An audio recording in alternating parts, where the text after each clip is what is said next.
నమస్కారం ప్రేక్షకులందరికీ. ఈ రోజు ఇప్పుడు మనం చెప్పుకోబోతున్న టాపిక్ పుష్కరాల గురించి. పుష్కరాలు అనేది అసలు పుష్కరుడి కథ ఏంటి, పుష్కరాలు అనేవి ఏ నదికి ఎప్పుడెప్పుడు వస్తాయి, ఈ సంవత్సరం రాబోతున్న పుష్కరాలు ఏంటి, పుష్కరాల్లో చేయవలసిన కార్యక్రమాలు ఏంటి, పుష్కరాలు మొదలైన విషయాలని కూడా ఇప్పుడు మనం తెలుసుకుందాం. ఇప్పుడు మనకి మే 15వ తారీఖు నుంచి మే 26వ తారీఖు దాకా సరస్వతి నదికి పుష్కరాలు ఏర్పడుతున్నాయి. దీని ప్రత్యేకత ఏంటి అంటే, తెలుగు రాష్ట్రాల్లో ముఖ్యంగా మనకి తెలంగాణలో లేరాం భూపాల్పల్లి ప్రదేశంలో ఈ యొక్క ముక్తేశ్వర కాళేశ్వర లింగం ఉన్న ఈ యొక్క కాళేశ్వరంలో ఈ యొక్క సరస్వతి నది పుష్కరాలకు మనం చూడబోతున్నాం. అయితే పుష్కరాలు అనే దానికి సంబంధించి కథ, పుష్కరుడు ఏంటి, పుష్కరుడి కథ ఏంటి అనే విషయాన్ని తీసుకున్నట్లయితే, పుష్కరుడు అనే వ్యక్తి ఏర్పడడానికి ముందు తుందురుడు అనే వ్యక్తి ఒక మంచి మహర్షి శివుడి కోసం ఘోర తపస్సు చేస్తాడు. ఘోర తపస్సు చేసిన అనంతరం శివుడు ప్రత్యక్షమై ఏ వరం ఇవ్వాలి అని అడిగినప్పుడు, నీలో ఐక్యమైపోయే వరం కావాలి అని అడిగినప్పుడు శివుడు ఏం చేస్తాడంటే తన అష్టమూర్తులలో ఒకటైన జల రూపంలోకి ఆయన్ని తీసుకుంటాడు. అయితే అష్టమూర్తులు అనే విషయాన్ని కూడా ఇక్కడ మనం తెలుసుకోవాలనుకుంటే, శివుడి యొక్క అష్టమూర్తులలో చెప్పేటప్పుడు పంచభూతాలు మరియు సూర్యుడు, చంద్రుడు, దాంతోపాటుగా యజమాని, ఇవన్నీ కలిపి మనకి అష్టమూర్తులుగా చెప్తాం అన్నమాట శివుడికి. ఈ అష్టమూర్తుల్లో కూడా మనం కనుక గమనించినట్లయితే ముఖ్యంగా పంచభూతాలకి సంబంధించిన లింగాకారంలో మనం శివుడిని చూస్తాం. ఎక్కడెక్కడ అంటే కంచిలో తీసుకున్నట్లయితే పృథ్వీలింగంగా చూస్తాం ఆయన్ని, అలాగే కాళహస్తిలో తీసుకునేటప్పటికీ ఆయన్ని వాయులింగంగా చూస్తాము, అలాగే చిదంబరంలో ఆకాశలింగంగా చూస్తాం, ఇక అరుణాచలంలో చూస్తే అగ్నిలింగంగా చూస్తాము. ఈ విధంగా ఆయనకి రకరకాలుగా జలలింగం, జంబుకేశ్వర్లో జలలింగంగా చూస్తాం. సో ఈ పంచలింగాకారంలో మనం శివుణ్ణి చూశాక పంచభూతాలకి ఈ రూపంలో ఏర్పడుతుంది. అయితే అష్టమూర్తుల్లో ఈ రూపాలు ఏర్పడిన తర్వాత శివుడి యొక్క జలానికి సంబంధించిన దాంట్లో ఈ పుష్కరుణ్ణి తీసుకుంటాడు, ఈ తుందురుణ్ణి. మరి పుష్కరుడు అనే మాట అర్థాన్ని తీసుకుంటే ఏంటంటే పోషించబడేవాడు. ఏంటి పోషించబడడం అంటే, జలం అనేది కూడా మనకు కావాల్సిన యొక్క ఆహారం తర్వాత చాలా ముఖ్యమైనదే కనుక పోషించడానికి అనుకూలమైన దానిగా దాన్ని మనం చెప్తాం. కాబట్టి ఆయనకి ఏ రకంగా తనలో ఇచ్చాడంటే శివుడు, ఆయన అన్ని రకాలుగా 3000 కోట్ల నదులకు సంబంధించిన అన్నిటికీ సంబంధించిన వాటికి ఆధిపత్యాన్ని ఆయనకి ఇస్తూ ఆయనకి ఈ తుందురుడికి పుష్కరుడి పేరుతో తీసుకున్నాడు ఆయన.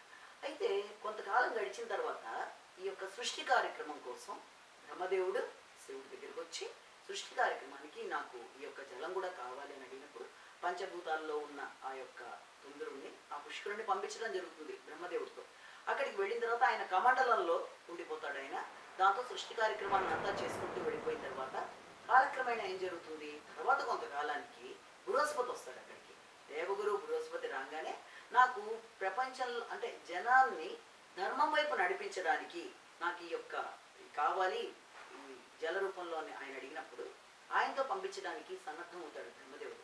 కానీ పుష్కరుడు వెళ్ళడానికి ఒప్పుకోడు. నేను వెళ్ళను, నాకు ఇష్టం లేదన్నట్టుగా ఆయన ఆగిపోతే, అలా కాదు, వచ్చిన మనిషి మామూలు వ్యక్తి కాదు, ఆయన దేవగురువు బృహస్పతి కనుక ఆయనతో పాటు నువ్వు వెళ్ళి అక్కడ ఉండి కార్యక్రమాన్ని చేయాలని చెప్పినప్పుడు సరేనా ఆయనతో పాటు వెళ్ళడానికి ఈయన అంగీకరించేటప్పుడు వీళ్ళ ముగ్గురు కలిసి ఒక కండిషన్కి వస్తారు. అంటే ఏ రకంగా వీళ్ళు ముగ్గురు కలిసి నిర్ణయానికి వస్తారంటే, ఎప్పుడూ కూడా గురుడు ఒక రాశి నుంచి మరొక రాశిలోకి మారేటప్పుడు సాధారణంగా నవగ్రహాలను తీసుకున్నట్లయితే ఒక్కొక్క గ్రహం ఒక రాశిలోకి మారడానికి కొన్ని అతి తక్కువ టైం, అన్నిటికంటే చంద్రుడు చాలా తొందరగా 2.5 రోజులకి మారిపోవడం అనేది ఉంటుంది. అలాగే శనీశ్వరుడిని చూసుకున్నట్లయితే 2.5 సంవత్సరాలకి ఇలాగ తీసుకున్నప్పుడు ఈ బృహస్పతి దేవగురువు అనేది మారడానికి దాదాపుగా 12 నెలలు 13 నెలలు ఇలా పడుతూ ఉంటుంది. కనుక ఒక రాశి నుంచి మరొక రాశిలోకి 12 రాశుల్లోకి ఎప్పుడైతే బృహస్పతి యొక్క మార్పు ఏర్పడుతుందో ఆ రాశి మార్పు సమయంలో మనకి మేషరాశిలోకి ఈ యొక్క దేవగురు ప్రవేశించినప్పుడు అది మనకి గంగా నదికి పుష్కరాలు ఏర్పడేట్టుగాను, అలాగే తర్వాత ఈ యొక్క వృషభ రాశిలోకి ఎప్పుడైతే బృహస్పతి ప్రవేశిస్తాడో ఆ సమయంలో మనకి నర్మదా నదికి పుష్కరాలు ఏర్పడేట్టుగాను, ఆ తర్వాత ఈ యొక్క మిథున రాశిలోకి గురుడు ప్రవేశించినప్పుడు సరస్వతి నదికి పుష్కరాలు ఏర్పడతాయి. దాంతోపాటుగా కర్కాటక రాశిలోకి గురుడు ప్రవేశించినప్పుడు యమునా నదికి పుష్కరాలు, సింహరాశిలో గురుడు ప్రవేశించినప్పుడు మనకి గోదావరి నదికి పుష్కరాలు, తర్వాత కన్యా రాశిలోకి ప్రవేశించినప్పుడు కృష్ణా నదికి పుష్కరాలు, అలాగే ఈ తులారాశిలోకి ప్రవేశించినప్పుడు కావేరీ నదికి పుష్కరాలు, దాంతోపాటుగా వృశ్చిక రాశిలోకి ప్రవేశించినప్పుడు భీమా నదికి పుష్కరాలు, ఇక అలాగే ఈ యొక్క వృశ్చిక రాశిలోకి ప్రవేశించి వృశ్చికం భీమా నది పుష్కరాలు, ఇక దాంతోపాటుగా ఈ గురుడు తన యొక్క స్వక్షేత్రమైన దాంట్లో ప్రవేశించినప్పుడు, ఎప్పుడు ధనుర్రాశిలో ప్రవేశించినప్పుడు బ్రహ్మపుత్ర నదికి, తర్వాత మకర రాశిలో ప్రవేశించినప్పుడు తుంగభద్ర నదికి, ఆ తర్వాత ఈ కుంభరాశిలో ప్రవేశించినప్పుడు సింధు నదికి, చివరిదైన మీనరాశిలో ప్రవేశించినప్పుడు ఈ యొక్క పుష్కరాల్లో మనకి ప్రాణహిత నదికి, ఇలా 12 రాశుల్లోకి గురుడు ప్రవేశించినప్పుడు ఒక్క నదికి పుష్కరాలు వస్తాయి. అంటే ఒక నది నుంచి మరొక నదిలో అదే పుష్కరాలు రావడానికి 12 సంవత్సరాల కాలం ఏర్పడుతుంది.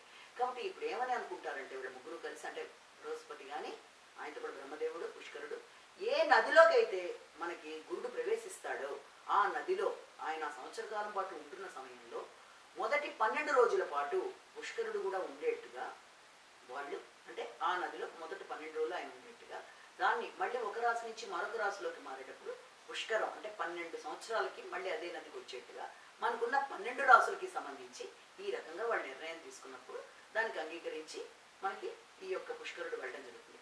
ఈ పుష్కరుడు ఎప్పుడైతే ఒక నదిలోకి పుష్కరం అనేది ప్రవేశిస్తుందో, గురుడు ప్రవేశిస్తాడో, గురుడుతో పాటుగా ఈయన కూడా మొదటి 12 రోజుల పాటు అక్కడ ఉండడం వల్ల ఆయన్ని దర్శించుకోవడానికి అక్కడ అందరూ కూడా సర్వదేవతలు రావడం అనేది, ఆ యొక్క నదిలో ఉంటారనేది మనకి చెప్తూ వస్తారు.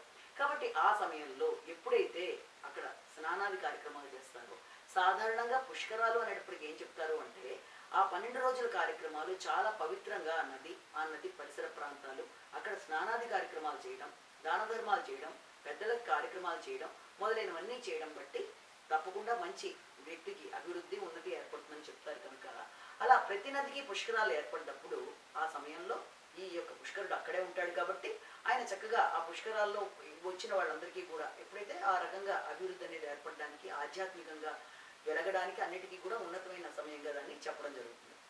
అయితే పుష్కరాల సమయంలో ఒకరోజు ఒక రకమైన దానాలుగా చెప్తూ వస్తారు.